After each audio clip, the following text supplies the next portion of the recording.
라이브 드라마 사람 주를 만나다. 이정현 집사의 나의 가정을 살리신 하나님.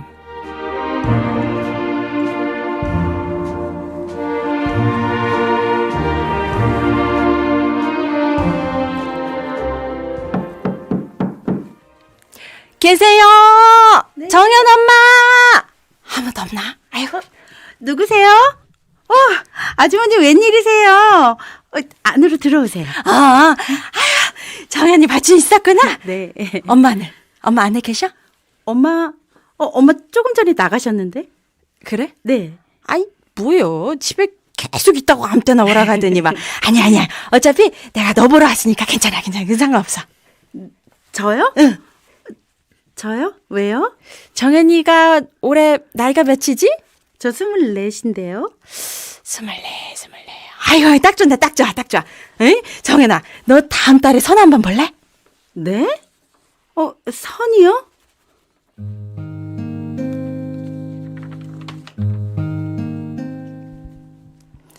저는 조용한 시골 동네에 평범한 가정에서 자랐습니다. 친구들이 하나 둘 취업을 위해 도시로 떠나고 이제 나도 뭔가를 해야 할 텐데 고민하던 24살의 어느 날 동네에 아는 분이 선을 보라고 소개를 해주셨습니다. 예수님도 모르고 사회 경험도 없고 미숙하고 철없는 저에게 그 제안은 너무나 갑작스러운 것이었습니다. 그런데 어른이 말하면 그냥 그렇게 해야 하는 것으로 알고 저는 저보다 7살이 많은 지금의 남편을 소개받았습니다. 처음 만나고 짧은 교제 후에 저는 5남매의 장남인 남편과 결혼을 했습니다. 세기야, 우리 집에 며느리로 와줘서 참 고맙구나. 정연아, 우리는 다른 거 바라는 거 없다. 그냥 신앙생활만 잘하면 돼. 네 남편 손잡고 교회만 빠지지 말고 가. 그거면 됐어. 시부모님은 참 좋은 분이셨습니다. 어린 나이에 시집 왔다고 오히려 저한테 고맙다고 하시며 신앙생활만 잘하면 다른 건 다 괜찮다고 하셨습니다. 저는 고민할 것도 없이 결혼하면서부터 신앙생활을 시작했습니다. 그런데 시부모님과는 달리 남편의 믿음은 깊지 않았습니다. 여보, 지금 준비 안 해요? 예배 시간 늦겠어. 얼른 빨리 준비해요. 오늘은 당신 혼자 가. 부모님한테 잘 좀 말씀해주고. 또 교회 안 가려고?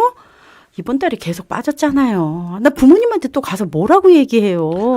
이 사람 참. 그냥 대충 피곤하다고 말씀드려. 얼른 가.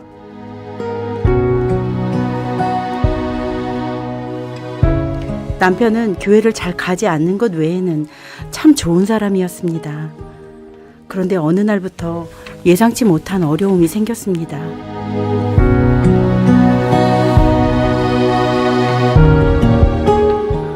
또 술이에요, 여보? 여보, 제발 적당히 좀 마셔요. 뭐라고? 내가 뭐 마시고 싶어서 마시는 줄 알아? 일이 힘드니까 마시는 거 아니야?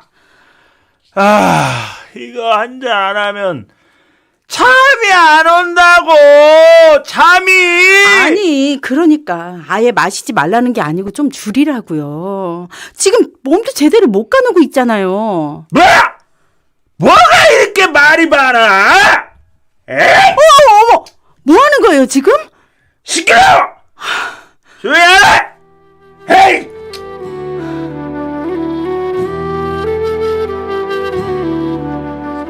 남편은 매우 힘든 육체 노동을 하는 직장을 다니고 있어 퇴근 후에는 꼭 술을 마시곤 했습니다. 그런데 술 마시는 양이 점점 늘었고 저는 술 문제로 남편과 부부싸움을 자주 하게 되었습니다. 남편은 원래 성격이 내성적이었지만 술을 마시면서 점점 과격해지고 폭력적으로 변해갔습니다. 그 당시 저는 나이 차이도 많고 믿음도 없었고 마음도 약해서 어떻게 해야 할지를 몰랐습니다.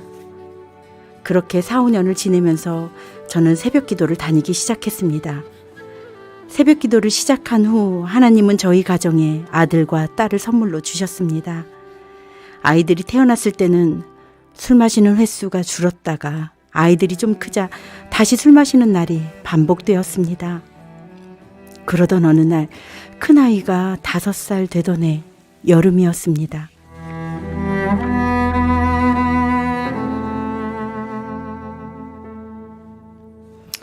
누나. 오늘 애들 우리 집에서 재우는 거지? 응. 그럼 언제 데리러 갈까? 오후에 아무 때나 와. 애들 오늘 할머니네 간다고 어제 밤부터 신나 있어. 아이고, 알겠어. 그럼 이따가 오후에 갈게. 저녁 여기서 먹이게. 이따 봐. 아이들은 매년 여름에 친정에서 며칠씩 놀다 오곤 했습니다.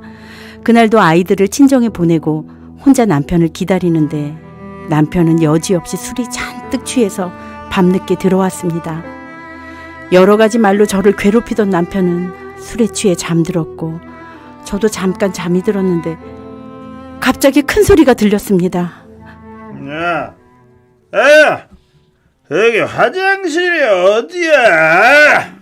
화장실 없어? 야, 그럼 아무데나 분리봐도 된다. 후회하지 마. 여보 왜 이래요? 화장실 이쪽이잖아요. 넌 또 뭐야?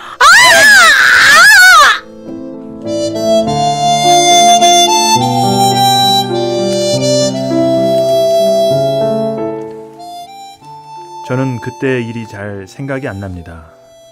아내 말을 들으니 화장실이 어디인지 알려주려고 제 옆에 다가온 집사람을 제가 발로 찼다고 하더군요. 그 뒤에 저는 아무 일 없다는 듯 다시 잠들었고 아내도 조금 있으면 괜찮을 거라고 생각하고 다시 누웠다고 합니다. 그런데 2시간이 지나도 아픈 게 사라지지 않고 도리어 통증이 더 심해졌습니다. 아내는 도저히 견딜 수가 없어 당시 위층에 살고 계시던 저희 부모님 댁을 찾아갔습니다. 계단을 걸을 수가 없어서 기어서 올라갔는데 그때가 새벽 5시였다고 합니다.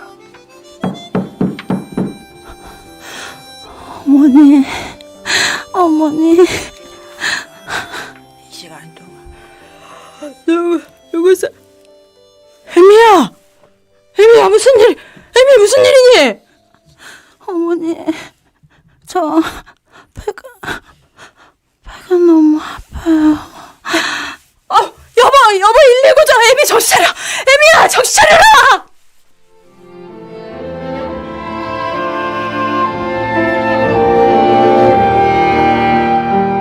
시어머니를 본 저는 너무 심한 통증에 정신을 잃었습니다. 놀란 어머니가 119를 부르셨고 가까운 병원에서 몇 가지 검사를 해보더니 큰 병원으로 옮겨야 한다고 했습니다. 큰 병원에서도 비장파열로 진단이 나오기는 했는데 시간이 지체되어 수술이 어렵다고 해서 서울의 대형 병원으로 옮겼고 바로 긴급수술을 했습니다. 깨어보니 중환자실이었습니다. 저는 갑자기 벌어진 이 모든 상황을 도저히 믿을 수 없었습니다.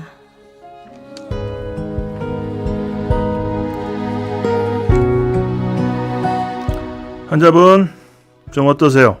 네. 제가 수술을 담당했던 의사입니다. 수술은 잘 되었으니까 염려하지 마시고요. 감사합니다. 병명은 들으셨죠? 비장 파열인데 근데 이게 외적인 충격 없이는 이럴 수가 없거든요. 어디 세게 부딪히셨어요? 그게 실은 남편한테 맞아서. 예? 뭐라고요? 환자분 잘 들으세요. 가정에 어떤 문제가 있으신지는 모르겠지만 이 정도 폭력은 이혼 사유에 해당합니다. 필요하시면 제가 진단서 발급해 드릴 수 있습니다. 이혼 사유요? 예.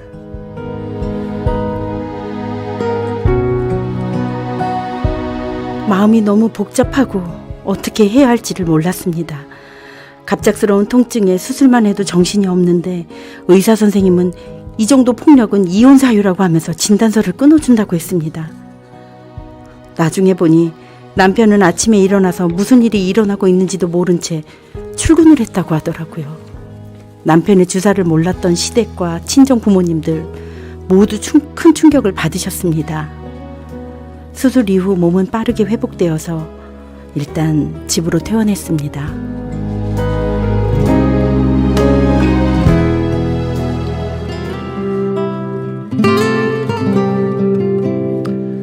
아내가 병원에 실려갔던 그 밤에 저는 아무것도 모른 채 잠에 빠져 있었습니다. 아침에 깨어서 아내와 아이들이 없는 게 좀 이상했지만 친정에 간다는 이야기를 술김에 듣고 기억을 못한 줄 알았습니다. 출근한 후 어머니에게 아내 이야기를 들었을 때 정말 많이 놀랐습니다. 퇴근 후 바로 병원에 갔는데 아내의 표정은 무척 냉랭했습니다. 저와는 대화를 하지 않으려고 하더군요. 얼마 후 퇴원을 한 뒤에도 아내는 이전과 달라져 있었습니다. 몸이 힘들어서 그럴 거라고 생각했는데 나중에 알고 보니 아내는 그 시기에 이혼을 생각하고 있었습니다. 나 정말 어떡하지? 이혼이라는 말을 들으니까 갑자기 마음이 그쪽으로 가버리네. 근데 아이들도 있고 나는 하나님을 믿는 사람이잖아. 어쩌지? 여보, 나왔어? 네. 몸은 좀 어때? 뭐 좀 먹었어? 여보, 나 며칠 친정에 좀 갔다 올게요. 아무래도 나 좀 쉬어야 되겠어요. 생각도 좀 정리 좀 하고. 그래. 그럼. 근데 생각을 정리한다는 게 뭐야? 나중에 얘기해요.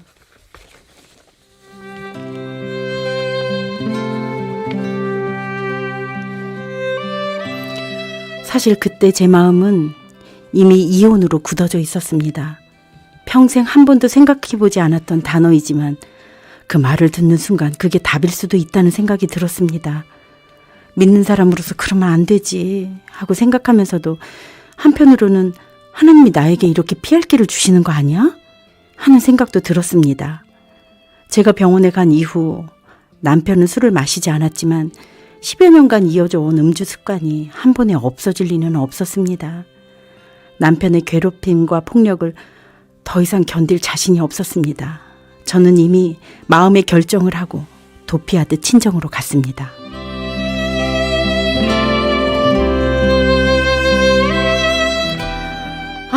아무것도 안 하니까 진짜 편하다. 그래, 한 번 사는 인생 그렇게 참으면서 살 필요가 뭐가 있어. 이것도 하나님의 뜻일 거야. 나 심심한데 라디오나 들을까?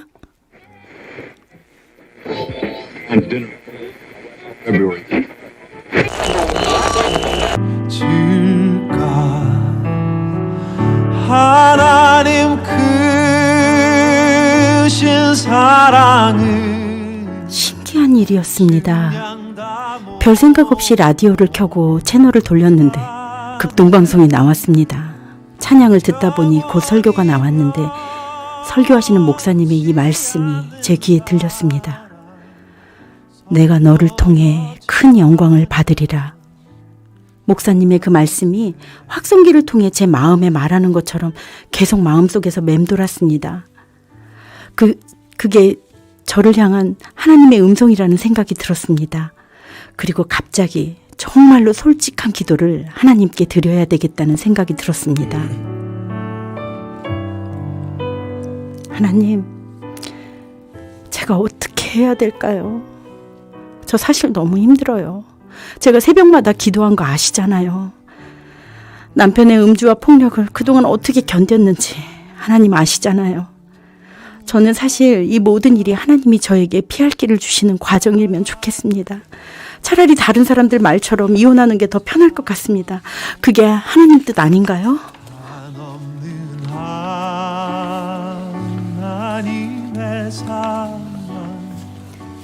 하나님, 알겠습니다.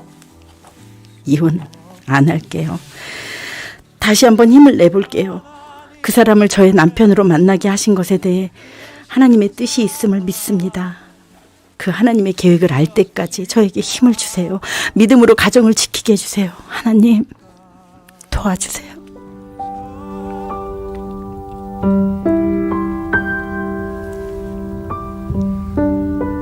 하나님은 이혼을 원하시지 않았습니다.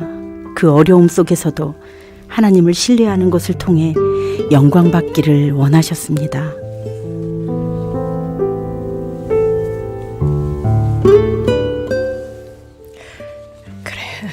상우애미 하고 싶은 얘기가 뭐니?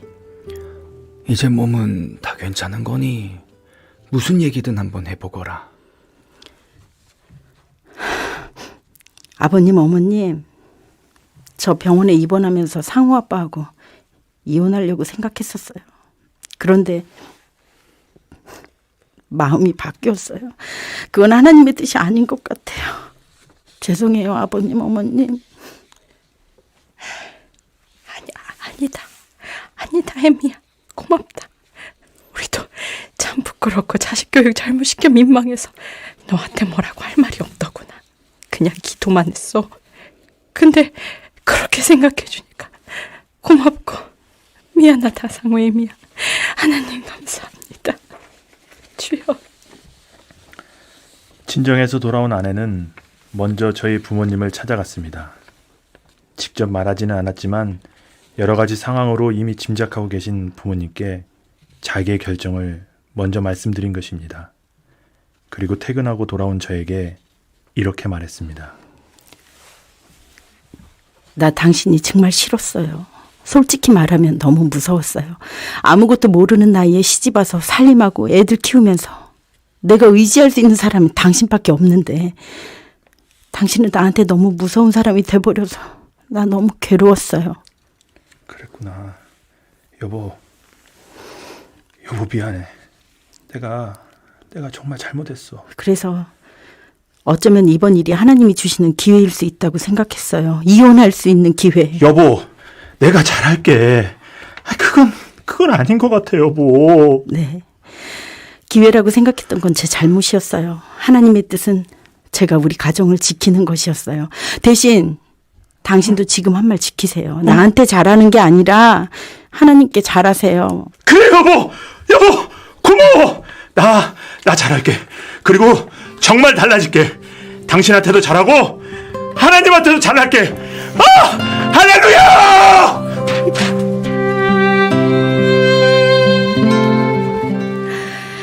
그 사건 후 15년이 지났습니다. 저희 남편은 저와 이야기하던 그날 같이 새벽 예배를 가겠다고 약속을 했고 지금까지 그 약속을 성실히 지키고 있습니다. 새벽에 일어나려다 보니 저녁에 일찍 잘 수밖에 없고 그러다 보니 자연스럽게 술을 마시는 횟수도 줄었습니다. 하나님은 저에게 10여 년간의 고통과 불의의 사고로 인한 아픔을 주셨지만 지금은 그 모든 고통을 복으로 바꿔주셨습니다.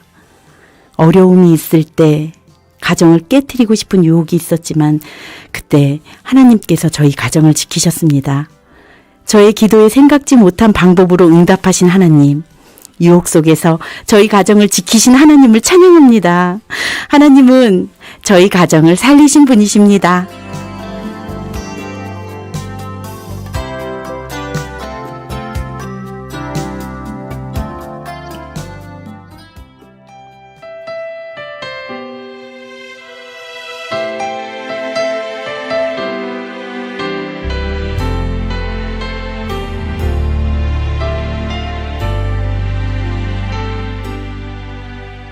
고단한 인생길 힘겨운 오늘도 예수 내 마음 아시네. 지나간 아픔도 마주할 세상도 예수 내 마음 아시네. 고단한 인생길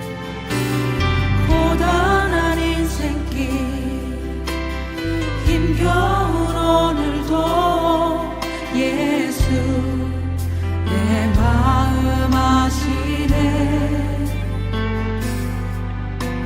지나간 아픔도 마주할 세상도 예수 내 마음 아시네. 믿음의 눈 들어 주를 보리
오직